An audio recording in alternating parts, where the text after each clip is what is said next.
Nakakakilig. Jericho Rosales umami na sa totoong relasyon nila ni Catherine Bernardo.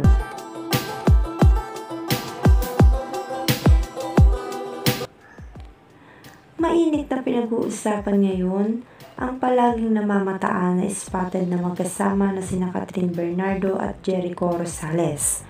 Marami ang nagkomento sa mga larawan at videos nila together na magkasama.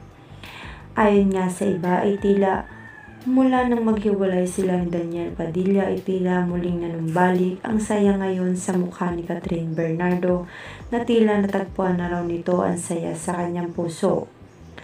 Ngunit naging palaisipan naman sa marami ay kung bakit nga ba sila malimit makita ngayon ng magkasama ni Jericho Rosales. Hindi naman maialis sa marami ang mag-isip kung may nabubuo na bang bagong relasyon sa pagitan nilang dalawa. Dahil kung titingnan daw kapag sila ay magkasama ay may spark sa kanilang dalawa at masasabing bagay sila.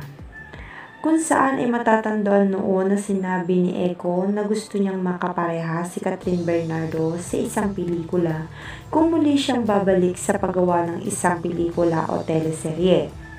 Marami naman ang na-excite kung sakali man daw nagagawa ang mga ito ng pelikula. Tiyak raw natatangkilikin ito ng marami nilang manonood lalo na ang kanilang mga tagahanga. Lalo na raw kung maging sila pa in the future. Lalo pa ngayon na matagal na rin palang hiwalay si Jericho Rosales sa kanyang dating asawa na si Kim Jones. At single na rin ngayon si Catherine, kaya wala na raw makakapigil pa.